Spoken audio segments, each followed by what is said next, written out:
Hey guys, David here, and welcome to Digital Outlook. Guys, do we have a lot to talk about in today's video? Ripple comes out swinging. So, guys, let's get to it.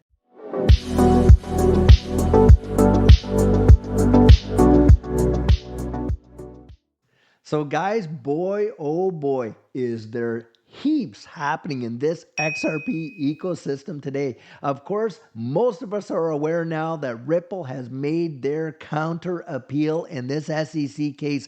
But guys, way beyond that, we're looking at Ripple's ISO compliance that could literally bring XRP into integration with financial institutions, and Ripple has also come out with some big time custody announcements. Now, the first things first, guys, just check this article out right over here. Ripple Labs escalates dispute with SEC and files notice of cross appeal. And guys, I'm going to tell you what, I am behind it 100% because we cannot allow this kind of regulation by enforcement to go unchallenged the way the SEC has done it. They're being disingenuous right from the get-go. And in fact, even the court has rebuked them for not having a faithful allegiance to the law. Now, listen to this right here. Ripple has disclosed plans to take its legal battle with the SEC to a higher court in the United States. Ripple Labs has filed a notice of cross appeal in its ongoing legal battle with the United States Securities and Exchange Commission. In an October 10th filing in the U.S. District Court for the Southern District of New York, Ripple disclosed plans to take its cross appeal to a higher court, specifically the Court of Appeals for the Second Circuit. The notice is a legal step to formally register the cross appeal. The Court of Appeals will review both the original appeal by the SEC, which it was filed on October 2nd, and Ripple's cross appeal to determine if any legal or procedural errors were made in a decision from August 7th. So guys, the court can still refuse to hear these appeals. I don't think it will, but that's out there for sure. Now, during that time, a federal judge, of course, Judge Annalisa Torres, ordered Ripple Labs to pay $125 million civil penalty for violating securities laws.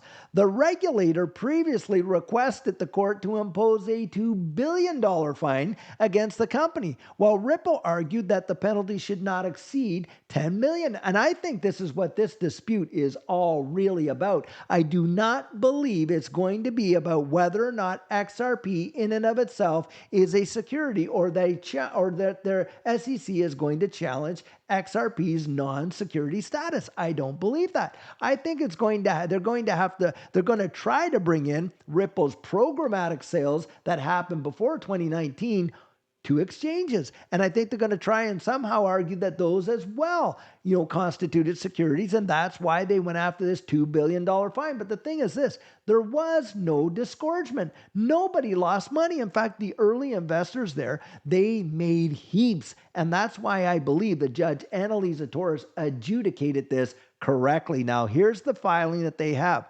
Now, the legal dispute between the blockchain company and the U.S. financial watchdog started in 2020, of course, as we all know, when the SEC alleged Ripple's sale of its cryptocurrency token XRP constituted an unregistered securities offering.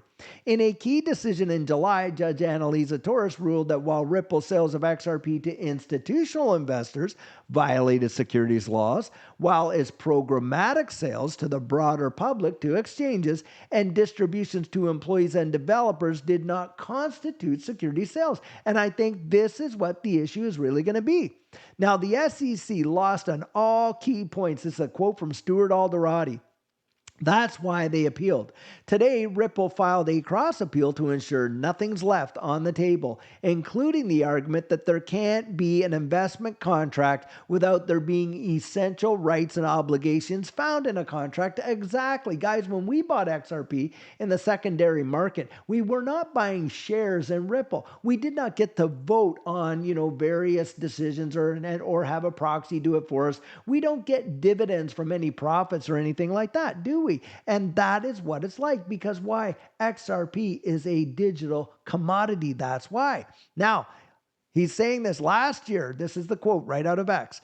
The SEC unsuccessfully tried to take an early appeal of the rulings that Ripple's XRP shares on exchanges and Ripple's other XRP distributions, like to employees and developers, weren't securities. They'll likely go after these again, and they will lose on both again. And guys, with these current ETFs that are being put out there right now for XRP, that shows you that even the financial community doesn't think that the SEC has a leg to stand on. Now, the Howey test determines whether a transaction qualifies as an investment contract and thus falls under U.S. securities law.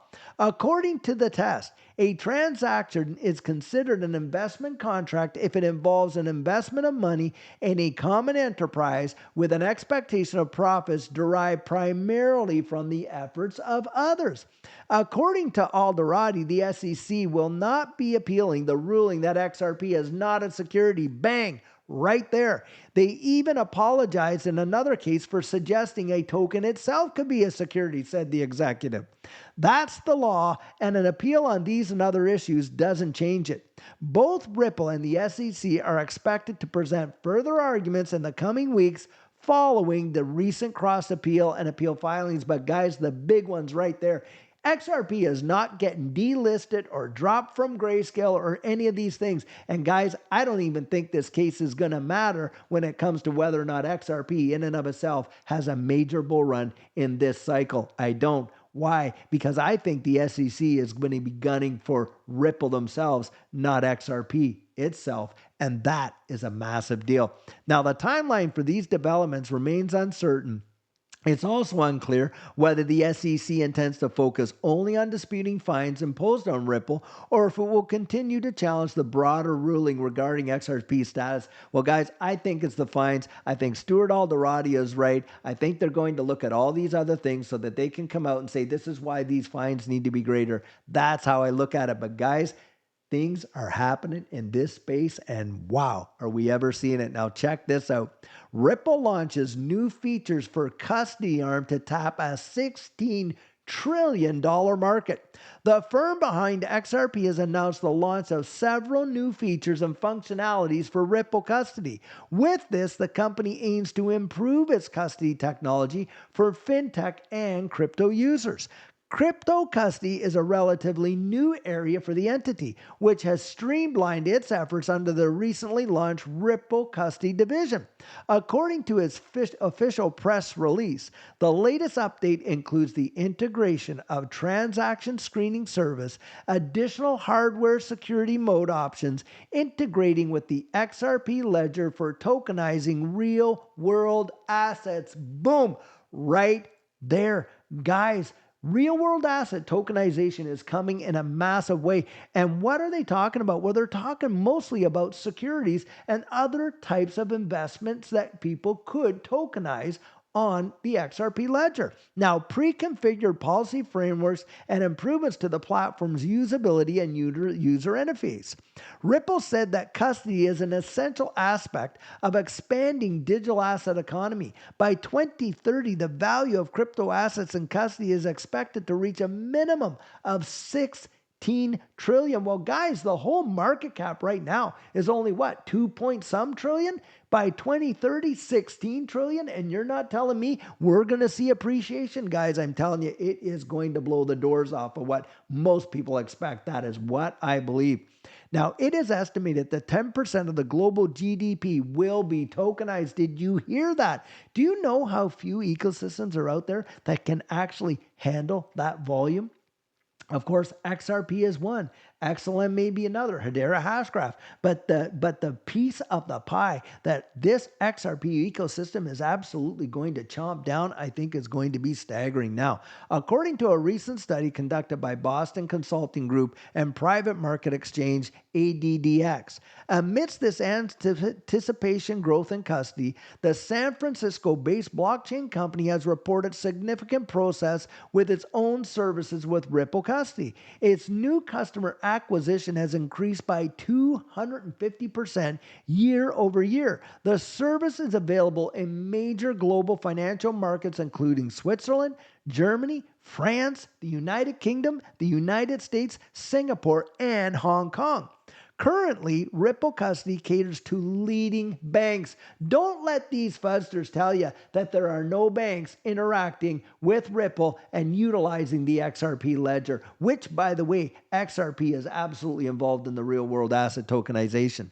Financial institutions and crypto companies worldwide, such as BBVA Switzerland, Societe Generale, Forge, DBS, Rule Match, Archax, Futureverse, and others. Weighing on the launch, Aaron Stellengrove, SPV of Ripple product at Ripple, commented, Ripple's custody, Senior Vice President, Ripple's custody technology offers a single platform for safeguarding and managing digital assets, designed with the security and compliance standards that top global banks and financial institutions have come to rely on.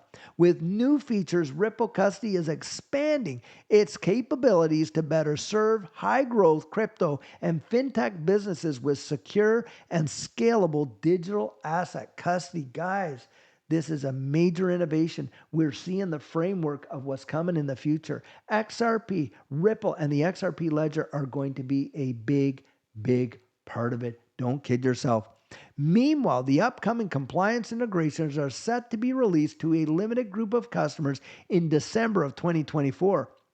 A broader rollout is expected in early 2025. Pre-configured policies, on the other hand, will be accessible early next year. Guys, this latest development comes amidst financial institutions increasingly looking to offer custody services for crypto assets as a result of heightened demand.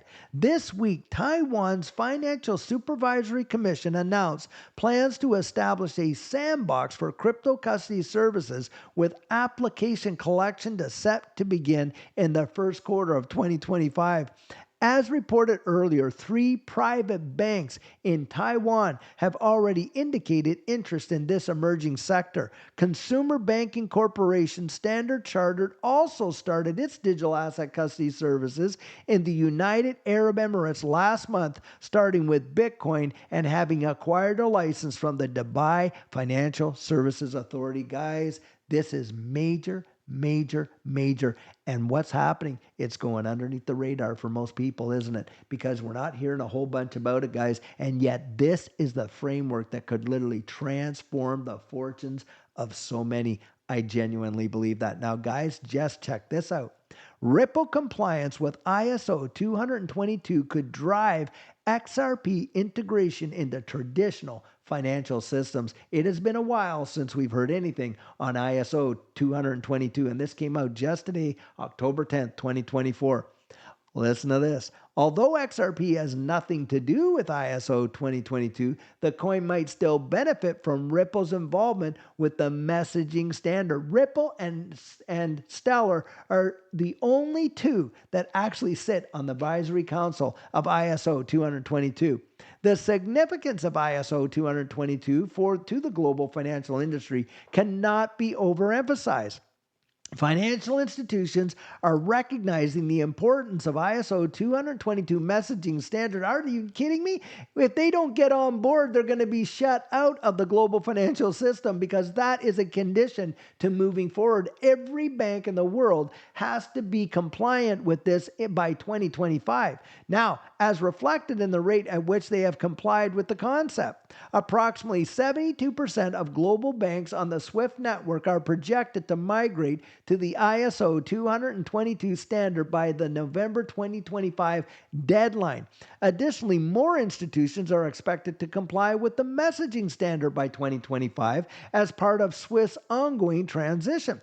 For context, ISO 222 is a globally recognized standard for financial messaging, enabling seamless electronic data exchange between financial institutions worldwide. Notably, SWIFT aims to replace its current messaging standard with the ISO 222, driving broader adoption and compliance among financial institutions.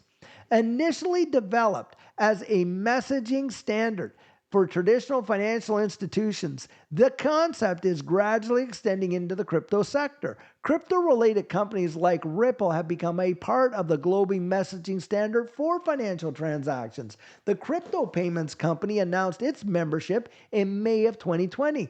At the time, Ripple emphasized that its compliance with the ISO 20022 standard would allow RippleNet clients to access a network of global financial institutions through a unified API for all counterparty transactions.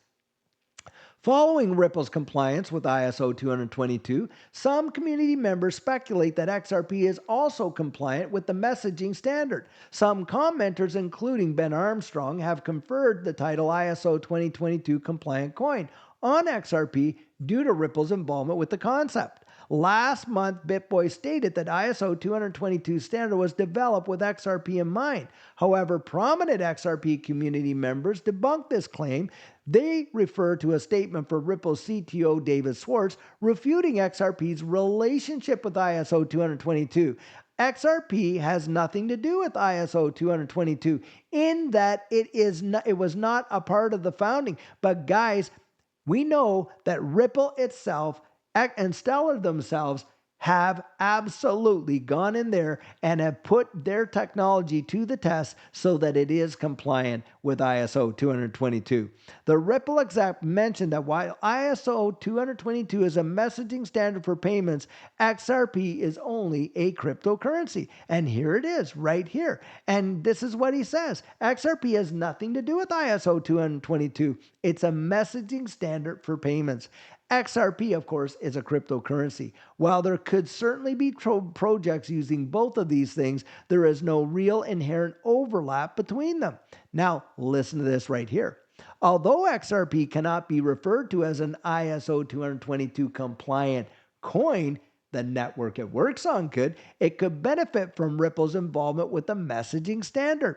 XRP could be integrated into existing financial systems, especially among ISO 222 compliant banks, potentially driving the coin's adoption.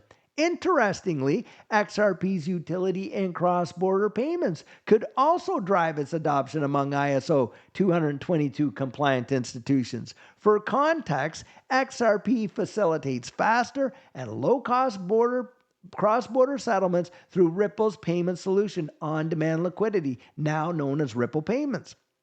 On ODL, XRP functions as a bridge asset between two fiats, eliminating the issues associated with traditional cross-border settlements, including high transaction fees and slower processing time. With Ripple being an ISO 222 compliant company, and it's the XRP ledger that is compliant as well, guys, because that's how they move the messages. XRP ledger is definitely a messaging system, and it is compliant. XRP, yes, is a cryptocurrency, but it is also the native asset of the XRP ledger. More financial institutions complying with the messaging standard could adopt XRP for cross-border settlements. Guys, the things happening in this space, big, big, big, and a big, massive one is this new custody arrangements for financial institutions for the tokenization of real-world assets. And I absolutely agree that you want to be able to see Ripple get out there and absolutely box the SEC into oblivion with this cross appeal. And guys, I don't think it's going to make a hoot of difference because I believe XRP in and of itself, not being a security, is going to see something big in this next run. And I'll tell you what, you owe it to yourself to get out there and investigate it because, guys, it is something I believe you are not going to want to miss right there. So guys, one of the best decisions that Judy and I made during that last bull run is that we got our plan in place before it literally took off. And what our coaching program offers, that is where you and I can meet personally one-on-one for 1 hour over Zoom. And during that time, I share with you our personal journey in that last bull run and what enabled Judy and I to experience some amazing financial success.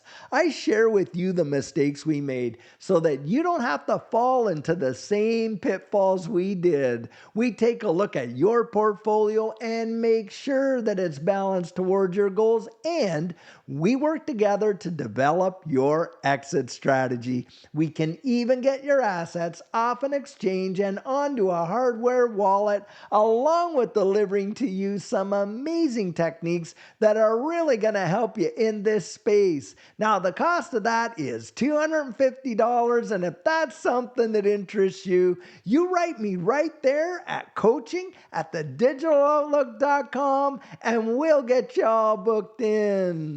So guys, I truly hope that you enjoyed today's video, and as always, it's not financial advice, it's just my 2 cents. Hit the like and subscribe and drop your comments right down there in the comment section, and I'll catch you in the next one.